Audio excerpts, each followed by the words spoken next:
On est en compagnie d'Amélie Binette ce matin, ça va bien? Oui, ça va très bien. Oui, Toi? de quoi on parle aujourd'hui dans notre chronique? En fait, on va parler, on va faire un peu de pouce sur l'émission Le Banquier qu'il y a eu dimanche dernier.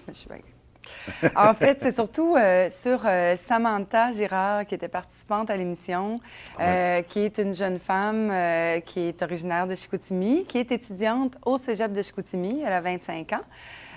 Puis elle est atteinte de neurofibromatose, qui est comme... En fait, c'est une maladie héréditaire, puis il y a des petites tumeurs qui vont se loger surtout dans les zones auditives, là, sur des nerfs auditifs. Enfin, on ne détaillera pas sur la maladie, mais c'était surtout pour dire que une jeune femme comme ça aurait eu beaucoup de difficultés il y a quelques années à poursuivre ses études supérieures dans un cégep ou une université, parce que dans ce temps-là, c'était surtout du cas par cas. Les parents, fallait qu'ils se battent pour essayer d'avoir des services. Les parents ou l'étudiant, il fallait qu'ils essayent de... c'est ça, là, qu'ils fassent des démarches là, pour essayer d'avoir des services pour compenser, si on veut, le handicap. Mais là, c'est plus comme ça que ça fonctionne. Non, c'est ça. De nos jours, depuis 2008, en fait, tous les cégeps ont une obligation de service envers tous les étudiants en situation de handicap. OK. Donc, c'est un règlement maintenant. Donc, tout est mis en œuvre dans tous les collèges pour que les... en fait, c'est pour favoriser la réussite de ces étudiants-là. Donc, il y a différents exemples. Évidemment, il y a différents handicaps, on s'entend. Par exemple, on appelle ça des paniers de services, en fait, quand on amalgame plusieurs services ensemble là, pour un étudiant ou un autre. Comme par exemple quelqu'un comme justement Samantha qui souffre d'une surdité. Parce que c'est ça, puis elle c'est une surdité récente parce qu'elle est due à sa maladie. Donc, elle a eu droit elle a droit en ce moment à un interprète pour du langage des signes pendant les cours. Elle a aussi une éducatrice spécialisée pour l'aider dans sa façon de travailler, puis tout ça, pour avoir une méthode plus adaptée, là, parce que c'est quand même, comme elle étudie en analyse biomédicale, qui est une technique biologique qui est assez exigeante, si on veut, comme à peu près toutes les techniques le sont. Avec des termes précis, puis des... Oui, puis des manipulations, puis, tu sais, beaucoup de règles à suivre. Là, on s'entend qu'en analyse biomédicale, travaille avec des bactéries, travaille avec, tu sais, c'est très... Donc, elle a aussi droit à un preneur de notes. Donc là, dans ce temps-là, ils choisissent un étudiant ou une étudiante dans la classe qui est bonne ou bon preneur de notes. Et cet étudiant-là va prendre des notes pour lui-même, photocopier les notes et les remettre à Samantha. Fait que tout est mis en place vraiment pour combler le besoin de la personne. En fait, pour qu'elle arrive à peu près à un niveau, si on veut, équivalent aux étudiants qui ne sont pas en situation de handicap. Puis là, on a parlé d'un problème de surdité, mais il y a aussi il y a d'autres formes d'handicap. On pense aux personnes à mobilité réduite parce qu'ils sont en chaise roulante. Tout à fait. C'est tout le monde, c'est vraiment... Tout le monde, là. N'importe tous les Puis ça types peut aller d'handicap. jusqu'où? Admettons, on prend quelqu'un en chaise roulante, j'imagine, poser une rampe Oui, tout à pour fait. donner accès. Exactement. Ça, c'est des modifications immobilières que le Cégep a dû faire dans les dernières années, parce que c'est quand même juste depuis 2008, là, ça fait pas longtemps. Donc, ils ont installé, entre autres, une douche dans le vestiaire, une douche adaptée, avoir des salles de bain avec des toilettes pour handicapés. Il y a des rampes de service, tout ça, pour qu'ils puissent avoir accès, des ascenseurs, ils puissent avoir accès là, aux différents étages et pouvoir aller à tous leurs cours. Évidemment, il y a aussi des fois, des ententes avec certains professeurs pour certains cours, comme par exemple quelqu'un à mobilité réduite. Bon, son cours d'éducation physique, par exemple, doit être adapté. Là, ou il y a aussi des modifications à l'horaire. Des fois, s'il y en a qui ont une certaine maladie où il faut qu'ils aillent à l'hôpital tous les mercredis matins, ou bon, on ne mettra pas de cours le mercredi matin. Ou, il y a toutes sortes de petits services comme ça là, sont mis en place. Puis ça, au Cégep de Chicoutimi, ça s'appelle le SARA. OK. Pour les services adaptés. Donc, c'est le service d'aide à la réussite des apprentissages pour SARA. Et ça, il y a une personne qui est responsable, c'est Michel Martin. Puis les étudiants qui veulent avoir accès à ces services-là doivent volontairement faire une demande au SARA. Évidemment, ça prend un diagnostic médical. Oui, c'est ça, parce que n'importe qui ne peut pas arriver puis dire, faire semblant de boiter, puis mon cours d'édu, on peut-tu l'adapter? Évidemment non, mais surtout, en fait, tu sais, évidemment, un handicap physique, c'est peut-être plus facile à déceler. Par contre, il y a des services aussi pour des problèmes qui sont plus d'ordre physiologique, déficit d'attention. Il va y avoir aussi traumatisme crânien, par exemple, quelqu'un qui aurait subi un choc au hockey ou n'importe quoi, puis que là, soudainement, bien, il y a des difficultés d'apprentissage, c'est plus, ça lui prend des méthodes particulières. Bon, à ce moment-là, eux aussi vont avoir droit, par exemple, à une technicienne spécialisée, plus de temps aux examens. Tu sais, il y a fait que si il y a quelque chose, il faut vraiment aller voir le SARA avec le diagnostic, bien entendu, le papier du médecin qui confirme.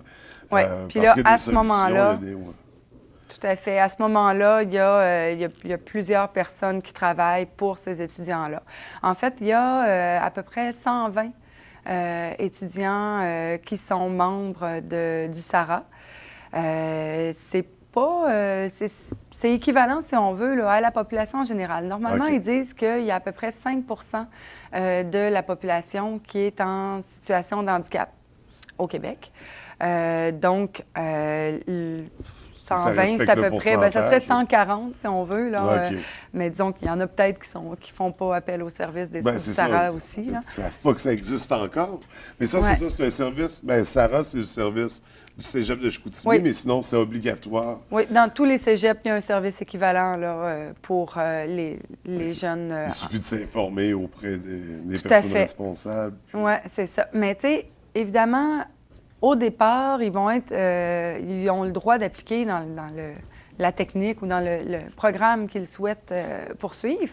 Sauf que, évidemment, il peut y avoir des cas où c'est un peu, je veux dire, faut comme péter leur ballon, entre guillemets, là. Tu sais, c'est bien beau, des fois, l'expression quand on veut, on peut. Mais pour certains d'entre eux, c'est un petit peu plus difficile. C'est sûr qu'il y a des domaines qui demandent déjà des caractéristiques, comme on parlait de la personne en chaise roulante, être policier. Tout à fait. On s'entend que ça prend, faut pouvoir se servir de nos gens. Ça serait plus difficile un peu. Par exemple, quelqu'un aussi qui est paralysé du haut du corps pourrait difficilement être infirmière. Bon. Mais il y en a qui veulent vraiment s'en aller dans un domaine qui n'est pas tout à fait adapté. Puis là, dans ce temps-là, bien, là, il faut discuter avec eux, tout ça. C'est difficile pour eux. Ils doivent faire un deuil professionnel. Il faut essayer de les réorienter vers un domaine qui serait mieux adapté pour eux. Puis c'est peut-être étrange comme ça, mais plus souvent qu'autrement, on les invite à poursuivre leurs études le plus longtemps possible, finalement, et d'aller à l'université. Parce que à ce moment-là, bien là, ils vont plus travailler, ça va plus être un travail conceptuel, plus un travail de direction, ou plus un travail de gestion, qui nécessite peut-être moins de manipulation précise là, que des techniques vont demander. C'est un beau programme qui est mis en place. Puis ça, c'est vraiment... Toutes les cégeps montent leur propre programme. Fait que c'est... Oui, c'est vraiment bien parce que ça permet justement à des jeunes de pouvoir se lancer, de pouvoir poursuivre leurs rêves. Il y en a plusieurs qui réussissent, là, puis que ça fonctionne très, très bien pour eux après. Puis Samantha, pour y revenir, en est un exemple. Oui. Ben oui, puis c'est bien de donner les chances à tout le monde parce que c'est pas parce qu'ils ont un handicap physique ou quelque chose comme ça qu'ils n'ont pas les compétences pour poursuivre les études. Ben oui, puis ils peuvent faire quelque chose dans la vie. Ben absolument. Donc, très intéressant comme programme. On invite les gens à prendre plus d'informations, à s'informer. De quoi on parle d'autre aussi ce matin? En fait, un petit clin d'œil, vendredi cette semaine, c'est Noël en vol. Ça, c'est le Centre québécois de formation aéronautique, c'est le CQFA, qui est notre école de pilotage au cégep de Chicoutimi. Je ne sais pas si vous saviez, au cégep de Chicoutimi, on est le seul cégep à avoir une technique en pilotage au Québec. Oui. Et c'est une école nationale aussi. Ça fait partie des 5, le réseau des écoles nationales du Québec.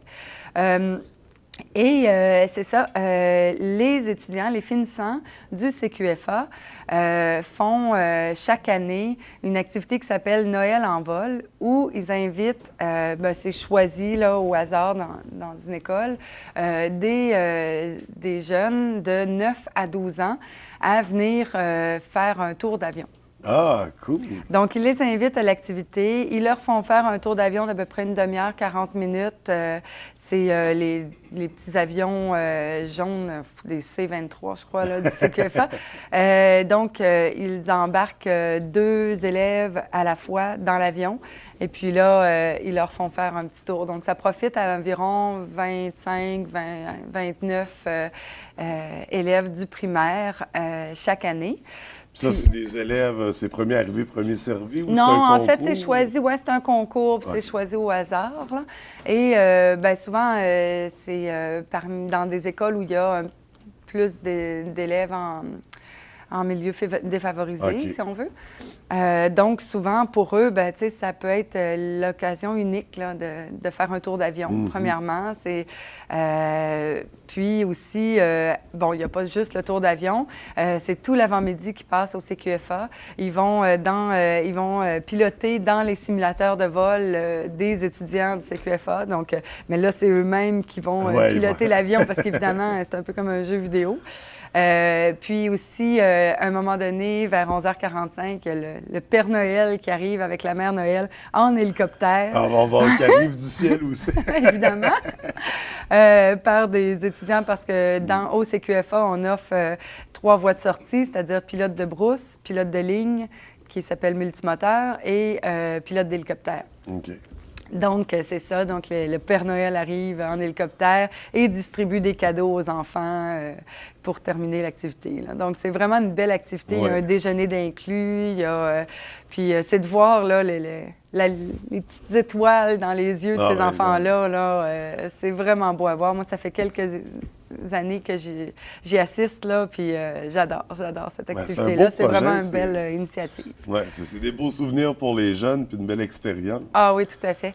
Ça fait que ça a lieu quand exactement? C'est vendredi matin. Mais évidemment, c'est seulement pour ces jeunes-là qui ont déjà été choisis. Là, c'est ça, ils sont déjà sélectionnés. On ne peut pas arriver là, pour aller faire un tour d'avion. Désolée. Même si on vient avec une caméra, non? Non. Ensuite de ça, est-ce qu'il y avait autre chose pour terminer? En fait, je voulais juste rappeler, j'en avais parlé la semaine dernière, la conférence des étudiantes qui sont allées faire un stage au Pérou, les étudiantes en réadaptation physique. La conférence a lieu ce soir, c'est à 17h au Café Tazavero, qui est dans la place publique du cégep de Chicoutimi.